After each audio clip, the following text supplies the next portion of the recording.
ಲಿಂಬೆಹಣ್ಣು ಯಾರಿಗೆ ಇಷ್ಟ ಆಗೋದಿಲ್ಲ? ಸೊ ಇವತ್ತು ಈ ಲಿಂಬೆಹಣ್ಣಿನ ರುಚಿಯಾದ ಸಾರನ್ನು ಮಾಡಿ ಕುಡಿಯೋದು ಹೇಗೆ ಅಂತ ಕಲ್ತ್ಕೊಳ್ಳೋಣ. ಬೇಕಾಗಿರುವಂಥದ್ದು ಲಿಂಬೆಹಣ್ಣು, ಕರಿಬೇವಿನ ಸೊಪ್ಪು, ಒಣಮೆಣಸು. ನಾನಿಲ್ಲಿ ಇದೇ ಲಿಂಬೆಹಣ್ಣಿಂದು ರಸ ತೆಗೆದಿಟ್ಕೊಂಡಿದ್ದೀನಿ. ಅರ್ಧ ಲಿಂಬೆಹಣ್ಣನ್ನು ಹಾಕಿದ್ದೀನಿ. ಹಾಗೆಯೇ ಒಗ್ಗರಣೆಗೆ ಬೇಕಾಗುವಂಥ ಐಟಮ್ಸ್ಗಳಲ್ಲಿ ನಮಗೆ ಕಾಳು ಮೆಣಸಿನ ಪುಡಿ, ಇದು ಮತ್ತು ಶುಂಠಿ ಲಾಸ್ಟಲ್ಲಿ ಹಾಕ್ಲಿಕ್ಕೆ ಬೇಕಾಗೋದು. ಒಗ್ಗರಣೆಗೆ ಸಸ್ಯ ಸಂಜೀವಿನಿಯ ತೆಂಗಿನೆಣ್ಣೆಯಲ್ಲಿ ಇಟ್ಕೊಂಡಿದ್ದೀನಿ. ಜೊತೆಗೆ ಇಂಗು, ಬಿಳಿ ಎಳ್ಳು, ಸಾಸಿವೆ, ಮೆಂತೆ, ಜೀರಿಗೆ ಮತ್ತು ಉದ್ದಿನಬೇಳೆ, ಹಾಗೆಯೇ ರುಚಿಗೆ ತಕ್ಕಷ್ಟು ಉಪ್ಪು. ಕೊನೆಯಲ್ಲಿ ಕಾಳು ಮೆಣಸನ್ನು ಕುಟ್ಟಿ ಪುಡಿ ಮಾಡಿ ಇಟ್ಕೊಂಡಿರೋದು ಮತ್ತು ಶುಂಠಿಯನ್ನು, ಹಸಿ ಶುಂಠಿಯನ್ನು ತುರಿದಿಟ್ಕೊಂಡಿರೋದು. ಹಾಗೆ ನಂತರ ಸಾರನ್ನು ಮಾಡಲಿಕ್ಕೆ ಬೇಕಾದಷ್ಟು ನೀರು. ಸೊ ಇಲ್ಲಿ ನಾನು ಒಂದು 250 ml ಆಗುವಷ್ಟು ಮಾತ್ರ ನೀರನ್ನು ತೊಗೊಂಡಿದ್ದೀನಿ. ಸ್ವಲ್ಪ ಪ್ರಮಾಣದಲ್ಲಿ ನೀರನ್ನು ಕಾಯಿಸ್ಲಿಕ್ಕಿಡೋಣ. ಚಿಕ್ಕ ಬೆಂಕಿಯಲ್ಲಿ ನೀರು ಕಾಯ್ತಾ ಇರಲಿ. ಅದೇ ಟೈಮಲ್ಲಿ ನಾವಿಲ್ಲಿ ಒಗ್ಗರಣೆಯನ್ನು ಹಾಕ್ಕೊಳ್ಳೋಣ.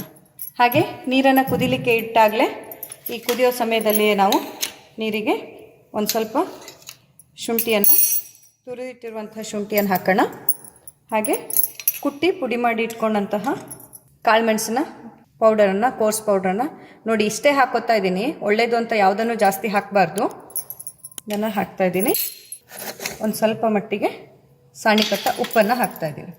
ಸೊ ಇದಿಷ್ಟನ್ನು ಹಾಕಿ ಇದು ಕುದಿಲಿಕ್ಕೆ ಇಡೋಣ. ಇಲ್ಲಿ ನಾವು ಒಗ್ಗರಣೆಗಾಗಿ ರೆಡಿ ಮಾಡ್ಕೊಳ್ಳೋಣ. ಒಗ್ಗರಣೆಗೆ ಒಂದು ಸ್ವಲ್ಪ 1 ಚಮಚ ಆಗುವಷ್ಟು ಸಸ್ಯ ಸಂಜೀವಿನಿಯ ತೆಂಗಿನ ಎಣ್ಣೆ ಹಾಕ್ತಾಯಿದ್ದೀನಿ. ಆ ಎಣ್ಣೆ ಬಿಸಿ ಆದಮೇಲೆ ಅದಕ್ಕೆ ಸಾಸಿವೆಯನ್ನು ಹಾಕೋಣ. ಒಂದು ಸ್ವಲ್ಪ ಸಾಸಿವೆಯನ್ನು ಹಾಕಿದ್ದೀನಿ.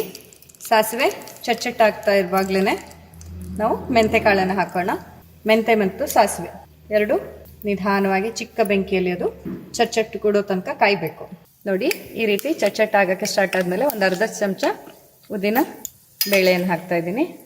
ಒಂದು ಅರ್ಧ ಚಮಚ ಬಿಳಿ ಎಳ್ಳು,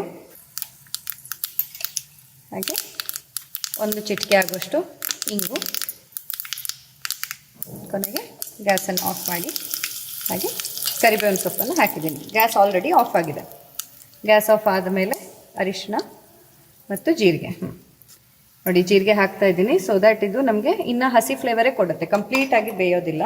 ಬೆಂಕಿ ಆಫ್ ಆದಮೇಲೆ ಒಂಚೂರು ಒಂದು ಚಿಟಿಕೆ ಅರಿಶಿನ ಮತ್ತು ಜೀರಿಗೆಯನ್ನು ಹಾಕ್ತೀವಿ. ಇಷ್ಟಾಗಿ ಇದು ಸ್ವಲ್ಪ ತಣಿಬೇಕು. ಹಾಗೆ ಇಲ್ಲಿ ನಾವು ಬೇಯಲಿಕ್ಕೆ ಇಟ್ಟಿರೋಂಥ ಗೊಡ್ಗುಡ್ಲಿಕ್ಕೆ ಇಟ್ಟಂಥ ನೀರು ಕುದಿಯೋ ತನಕ ವೆಯ್ಟ್ ಮಾಡೋಣ. ಸೊ ಇವಾಗ ಇದು ಕುದಿಲಿಕ್ಕೆ ಸ್ಟಾರ್ಟ್ ಆಗಿದೆ. ಈಗ ನಾವು ಮಾಡ್ಕೊಂಡಿರೋಂಥ ಒಗ್ಗರಣೆಯನ್ನು ಇದಕ್ಕೆ ಮಿಕ್ಸ್ ಮಾಡ್ಕೊಳ್ಳೋಣ. ಇನ್ನಷ್ಟು ಚೆನ್ನಾಗಿ ಅದು ಕುದೀಲಿ. ಈಗ ಚೆನ್ನಾಗಿ ಕುದೀತಾ ಇದೆ. ಇದು ಕುದ್ಮೇಲೆ ಇದಕ್ಕೆ ರುಚಿಗೆ ತಕ್ಕಷ್ಟು ಉಪ್ಪನ್ನು ಹಾಕೋಣ.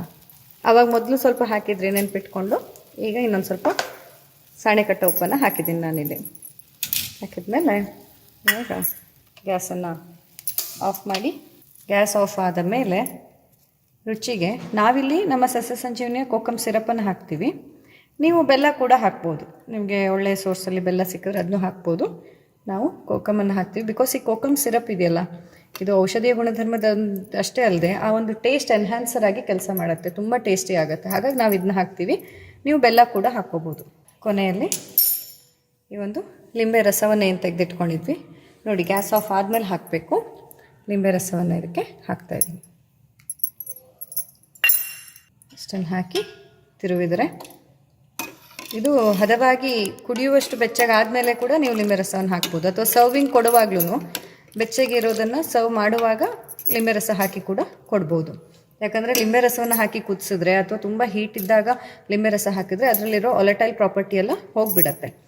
ಹಾಗಾಗಿ ಅದನ್ನು ನೀವು ಹಿತವಾಗಿ ಕುಡಿಯುವಷ್ಟು ಬಿಸಿ ಇದ್ದಾಗ ಅದಕ್ಕೆ ಲಿಂಬೆ ರಸವನ್ನು ಸರ್ವ್ ಮಾಡುವಾಗ ಹಾಕಿಕೊಟ್ರೂ ಟೇಸ್ಟಿಯಾಗಿ ಇರುತ್ತೆ. ಇಲ್ಲಿಗೆ ರುಚಿಯಾದಂಥ ಲಿಂಬೆ ಹಣ್ಣಿನ ಸಾರು ಸಿದ್ಧ. ನೀವು ಕೂಡ ನಿಮ್ಮ ಮನೆಯಲ್ಲಿ ಮಾಡ್ಕೊಳ್ಳಿ. ಹಾಗೆ ರುಚಿ ಹೇಗಿತ್ತು ಅನ್ನೋದನ್ನು ನಮಗೆ ಕಮೆಂಟಲ್ಲಿ ತಿಳಿಸಿ.